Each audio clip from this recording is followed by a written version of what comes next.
was not good. I know they shot 40% from the field for the game, but they touched our paint whenever they wanted. They drove us whenever they wanted, which collapsed our defense, which allowed them to shoot very easy catch and shoot threes.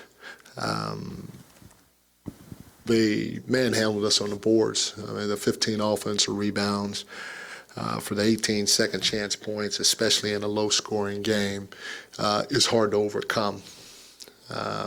We did not box out at any point during the night. And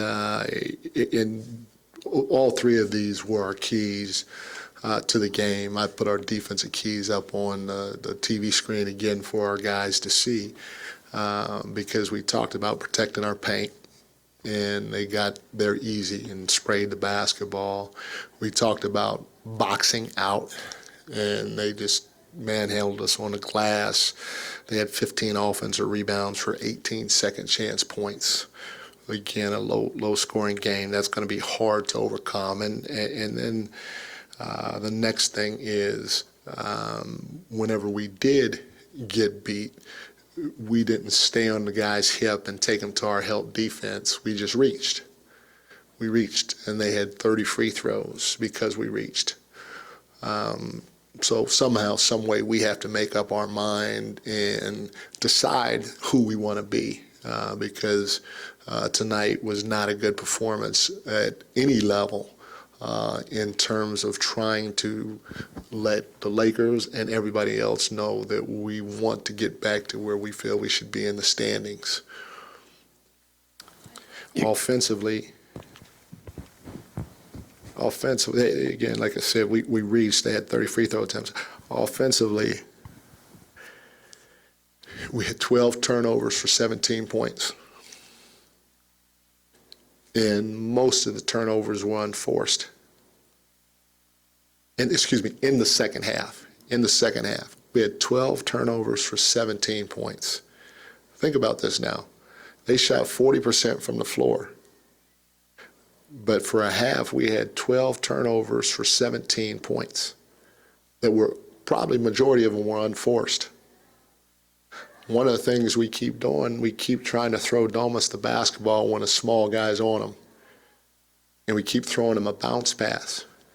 And I tell our guys, if Domas has a small guy on you, you can't throw a bounce pass. You got to seal. Domas got to ask for the ball away from the small guy, and you got to throw it up to his hand. Because if you throw a bounce pass, the pass is slower. Not only is it slower, it's bringing it down to where the little fella can come up with the basketball or deflect it. But time and time again, we keep doing it. Not only that, get taught this in middle school. If I see a switch and Domas has a guy sealed and I'm at the top of the floor, I'm going to throw it to Tony on the wing. So Tony has a better angle to throw it into Domas in the post. I'm not going to try to throw it from here because that's a tough angle to throw him the ball. So between the unforced turnovers and a handful of them being us trying to feed Domas in the post with bounce passes or from the top of the floor, it resulted in them shooting 40 points, shooting 40% from the floor, but still scoring 113 points. And the last thing I would say is we didn't move the ball. The ball stuck. It was almost, for the first time, yet we had 27 assists, but I'm telling you guys, if you get an opportunity, go back and watch the film. Go back and watch the film and watch how many times we touched the paint and we tried to thread the needle to Domas. We tried to score it. They had 6 blocks in the first half because we're trying to shoot over AD. And when you go back and watch the film, you watch when you touch that paint, this guy's wide open on the perimeter. You got to spray it. We had four sprays in the second half. 4. And we get around 20, 21 or something like that a game. We had 4 sprays. Not we made 4. We made 2. But we only touched the paint and sprayed it 4 times the whole half, the whole second half. So if the ball's going to stick and not move, you're going to score 100 points, especially when you have 12 turnovers for 17 points in the second half. Coach, a second straight game, and there's been a couple earlier as well where they're not executing the keys, as you're pointing out, or like the possession game that you emphasize a lot. As a coach, what do you do in those scenarios? I'm going to keep drilling it. I'm going to keep showing the film, and I'm going to keep demanding that they do it. That's what my job is. And sooner or later, I got to find somebody that can do it, do it consistently. So I got to keep searching. Mike, forgive the bluntness. No, you good. This week, kind of a lot of talk, not a lot of action. We've heard what your challenges are to the guys. They're saying the right things, at least in front of the media, and then we're not seeing the results necessarily on the floor. I know there's the contract that you have all the guys sign up saying they're 100% engaged and bought into what we're doing. Are you seeing that with this team action-wise, other than just words? No, right. I mean, it's evident we're not seeing it action-wise. I mean, it is what it is, and that's why. I mean, I didn't yell at the guys because there's nothing to yell about. They know exactly what we have to do, whether or not we can go do it. And tonight we didn't go do it. And so somehow, some way, again, starts with me. Somehow, some way, I got to figure out how to get them to do it by continuing to drill it, by continuing to show them on film, and if need be, I got to try to find somebody else that can do it. Mike, it does feel like this team, like 3 steps forward, 2 steps back, like all the time. Yeah. What do you think that they can't capture any momentum at all and sort of carry something from one game to the next? Well, in order to be really good in this league, you got to fight through hard. It's not easy. And it's not going to be easy at any time.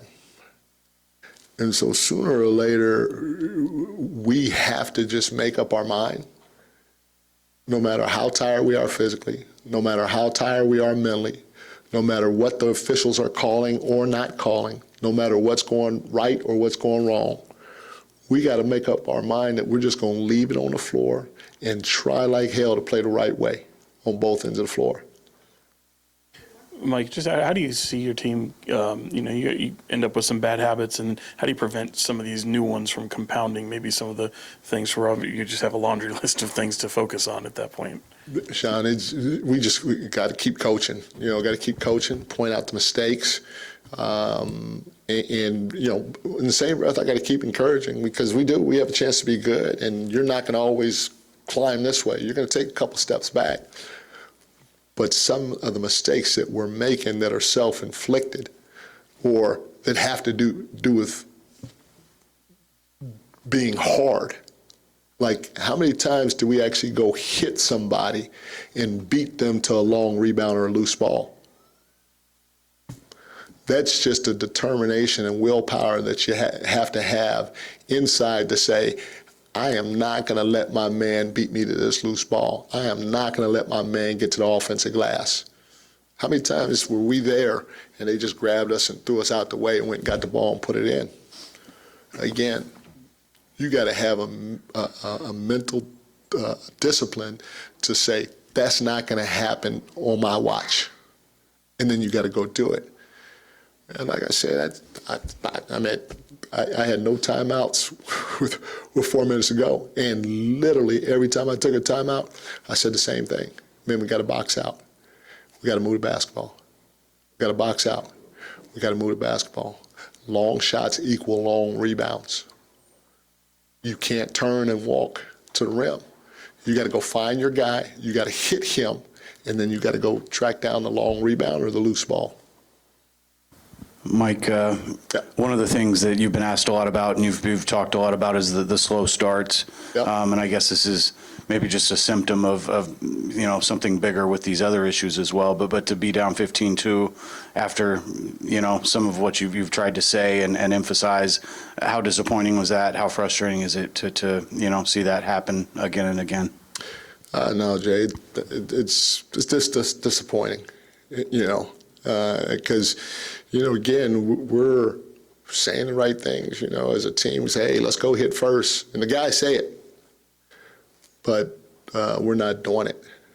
And, again, it's tough to overcome. I mean, you give up a 37-point quarter, and now you got to make up ground the whole game. And like I said, not only you got to make up ground the whole game, you're giving your opponent confidence.